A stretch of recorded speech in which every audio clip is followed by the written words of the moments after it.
आखिर Bermuda triangle में ऐसा क्या है जहां से जिंदा कोई भी लौट कर नहीं आता, और ये इतना खतरनाक क्यों है? चलिए जानते हैं बरमूडा ट्रायंगल के बारे में। दोस्तों, ये इतना खतरनाक है कि जैसे ही कोई जहाज यहां से गुजरता है तो वो गायब हो जाता है। किसी को पता ही नहीं चलता कि उसे आसमान निगल गया या समुद्र। यही वजह है कि इसे डेविल्स ट्रायंगल भी कहते हैं। Bermuda triangle north Atlantic ocean में स्थित है। ये फ्लोरिडा, पुएर्टो रिको और बरमूडा के 3 छोरों से मिलकर बनता है, इसलिए इसे शैतानी त्रिकोण या तूफानी गली भी कहते हैं। ये इतना रहस्यमय है कि यहां से गुजरने वाले नाविक और जहाज कहां गायब हो जाते हैं वो किसी को कुछ पता नहीं चलता। यहां तक कि उनका मलबा तक नहीं मिलता। इस त्रिकोण के आसपास से गुजरने वाली हर चीज लापता हो जाती है। पानी का जहाज हो या हवाई जहाज, इस बरमूडा ट्रायंगल के नजदीक से जिसने भी जाने की कोशिश की वो हमेशा के लिए रहस्य बन जाता है। बरमूडा ट्रायंगल फ्लोरिडा के दक्षिण पूर्वी सिरे से लगभग 5 लाख वर्ग मील महासागर को कवर करता है। अब तक यहां 1000 से भी ज्यादा मौतें हो चुकी हैं। एक अनुमान के मुताबिक यहां हर साल औसतन 4 एयरक्राफ्ट और 20 पानी के जहाज लापता हो जाते हैं। इसे दुनिया का सबसे रहस्यमय इलाका माना जाता है।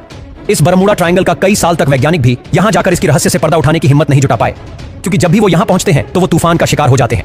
आखिरकार एक ऑस्ट्रेलियाई वैज्ञानिक ने इसके राज को पता कर लिया और बताया कि बरमूडा ट्रायंगल का रहस्य वहां की भौगोलिक स्थिति और खराब मौसम है। इसकी वजह से अटलांटिक महासागर के उस क्षेत्र में समुद्री जहाज और प्लेन गायब हो जाते हैं। उन्होंने इसके पीछे चुंबकीय घनत्व के प्रभाव की बात को भी स्वीकार किया। जब दक्षिण अफ्रीका के तट से सैटेलाइट द्वारा पहली बार यहां उठने वाली 100 फीट तक की ऊंची लहरें देखी गईं, जो मिनटों में खत्म हो जाती थीं। दरअसल बरमूडा ट्रायंगल पर मंडराने वाले कुछ बादल आम बादलों से पूरी तरह अलग होते हैं। जो सैटेलाइट की तस्वीरों में साफ देखा गया कि इस ट्रायंगल के ऊपर मंडराने वाले कुछ बादलों का आकार हेक्सागन की तरह है।